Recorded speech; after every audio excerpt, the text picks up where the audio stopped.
The Hidden Life of Chocolate, a Mosaic Mind podcast by Krishnan Iyer.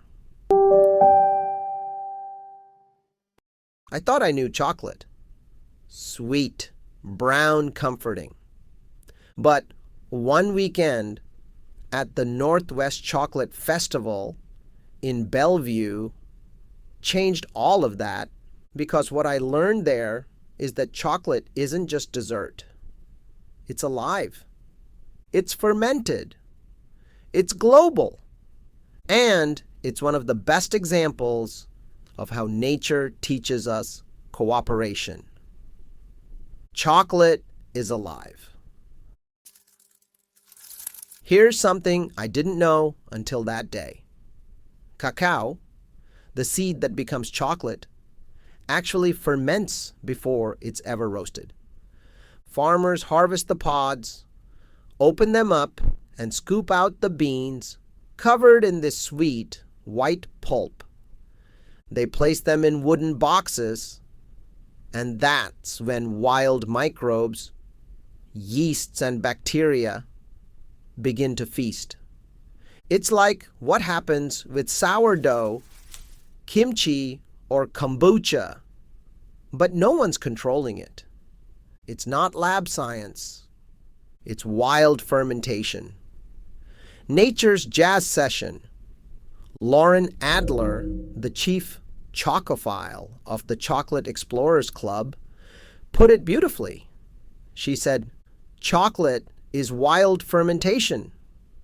Unlike wine, we don't inoculate it. We let nature decide." That line stayed with me, because in that one sentence, she captured something profound.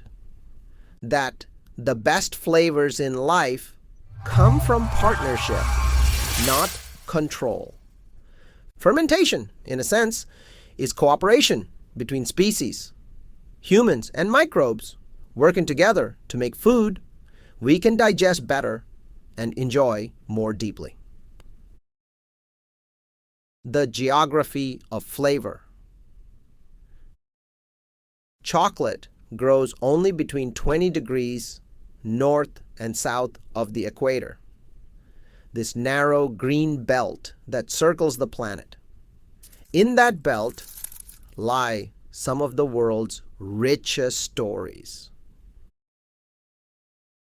Ecuador's Andean slopes, Guatemala's Polochic Valley, the Dominican Republic's Oco Caribe region, and even southern India's Anaimalai Hills near Palachai, and the banks of the Godavari River.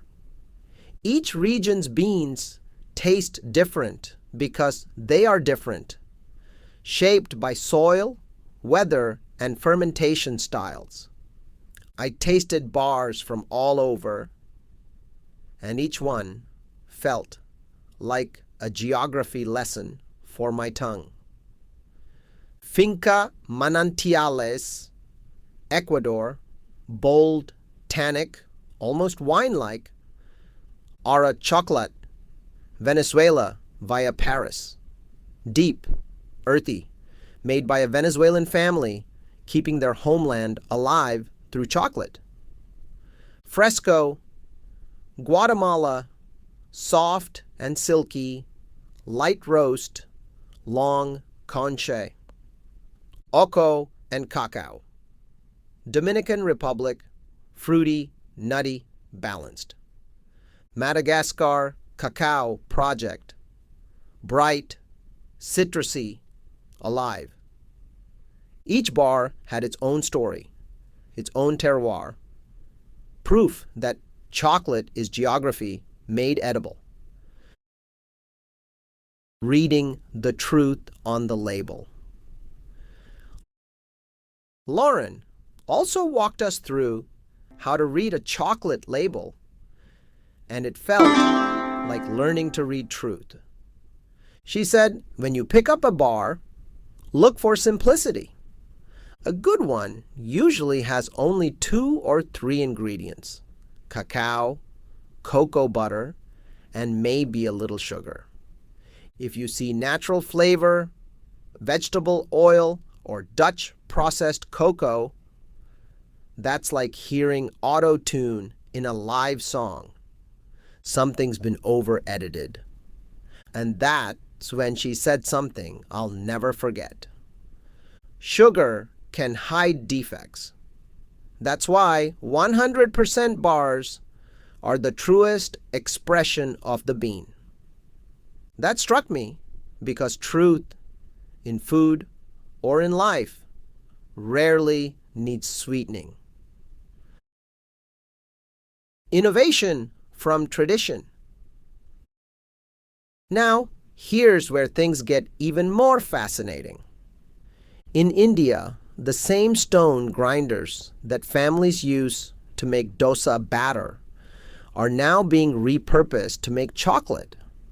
And some small batch chocolate makers in New Jersey are actually selling these converted machines. I love that because it's the perfect example of tradition fueling innovation, an everyday kitchen tool becoming a bridge between continents, between South Indian homes and craft chocolate studios halfway across the world. It reminded me how creativity often emerges when cultures listen to each other. When chocolate meets tea,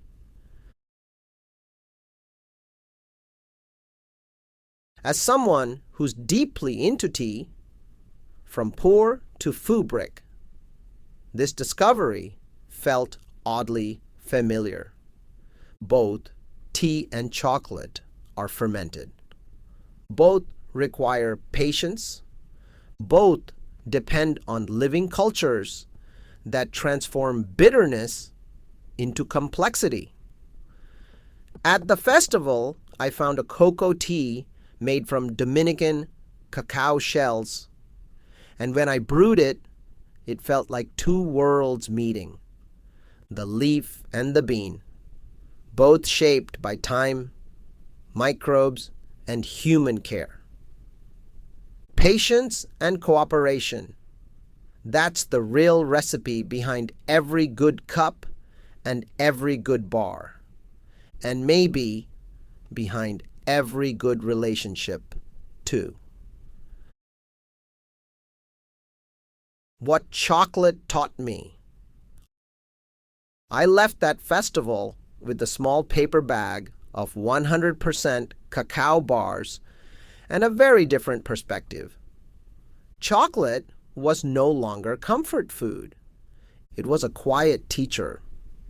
It taught me about geography, how the earth shapes flavor, about cooperation between humans and microbes, about humility, the kind that comes from letting go of control, and about curiosity, the kind that makes you read what's really behind the label. When we start noticing where things come from, we taste life differently. We start living more consciously. The final thought. So, next time you unwrap a bar of chocolate, don't just eat it. Hold it for a second. Smell it. Read the label. Because behind that simple square of chocolate lies an entire ecosystem. Farmers, fermenters, forests, and tiny invisible microbes all working together in perfect rhythm. You're not just tasting chocolate, you're tasting cooperation. I'm Krishnan Iyer, and this is the Mosaic Mind Podcast.